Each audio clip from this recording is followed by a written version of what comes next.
क्या आपको पता है कि एकादशी का व्रत हमें कब से शुरू करना चाहिए? चलिए मैं बताती हूँ आपको।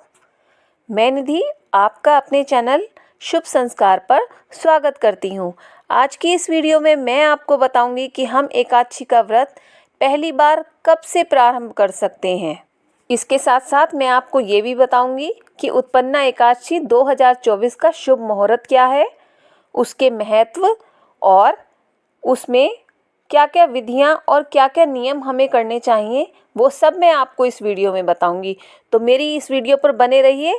हिंदू धर्म में एकादशी व्रत का बहुत अधिक महत्व है।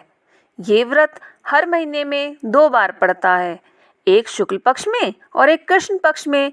इस व्रत में व्रत रखने वाला अन्न और जल कुछ भी ग्रहण नहीं करता है और पूरा दिन श्री हरि विष्णु की आराधना में बिताता है।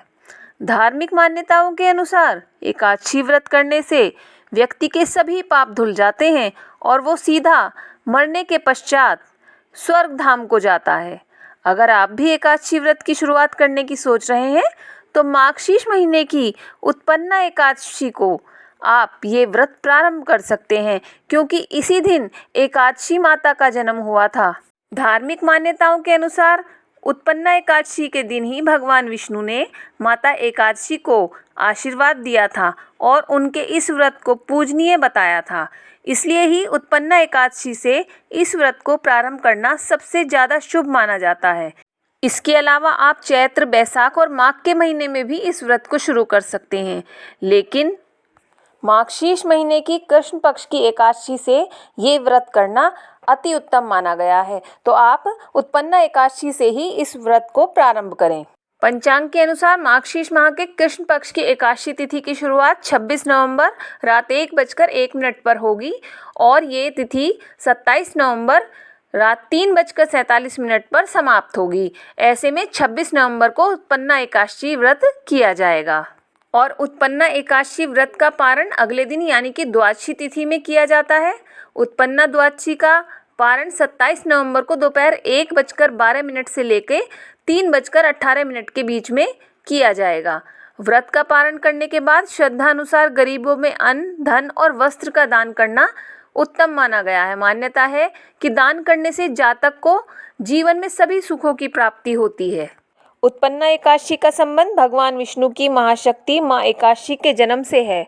विष्णु पुराण और पद्म पुराण के अनुसार इस दिन व्रत करने से 1000 अश्वमेध यज्ञ और 100 राजसूय यज्ञ के समान पुण्य की प्राप्ति होती है। इस व्रत को पापों और दोषों का नाश करने वाला माना गया है। इसके साथ साथ हमें इस व्रत को करने से मोक्ष की प्राप्ति भी होती है और हमारे जीवन में सुख, शांति और समृद्धि आती है। नारद पुराण के अनुसार इस दिन उपवास करके द्वादशी को आप भगवान श्री कृष्ण की पूजा करें। उसके पश्चात ब्राह्मणों को भोजन कराकर उन्हें दक्षिणा दें और स्वयं अपने इष्ट जनों के साथ आग्रह होकर भोजन करें। इस प्रकार जो भक्ति भाव से उत्पन्ना का व्रत करता है वह अनंत काल में श्रेष्ठ विमान पर बैठकर भगवान विष्णु के लोक में चला जाता है। अब मैं आपको बताऊंगी उत्पन्ना एकादशी व्रत की विधि। ये विधि दशमी तिथि को ही रात्रि से प्रारंभ हो जाती है। बिना लहसुन और प्याज का भोजन आप रात में खाएं और अपने मन को शुद्ध रखें। एकादशी के दिन प्रातःकाल स्नान कर भगवान विष्णु की प्रतिमा के सामने संकल्प लें और पूजा स्थान को गंगा जल से शुद्ध करें। भगवान विष्णु को पीले वस्त्र, चंदन, तुलसी, अक्षत, पीले फूल और फल अर्पित करें। भगवान को पंचामृत अर्पित करें और धूप दीप जलाकर विष्णु सहस्त्र नाम या ओम नमो भगवते वासुदेवाय मंत्र का जाप करें। व्रत के दौरान एकादशी व्रत की कथा पढ़ें या फिर सुने। दिन भर निराहार फलाहार पर व्रत रखते हुए भगवान विष्णु का स्मरण करें और उनके भजन कीर्तन करें। अगले दिन द्वादशी को ब्राह्मणों को भोजन कराकर दान दक्षिणा देकर व्रत का पारण करें।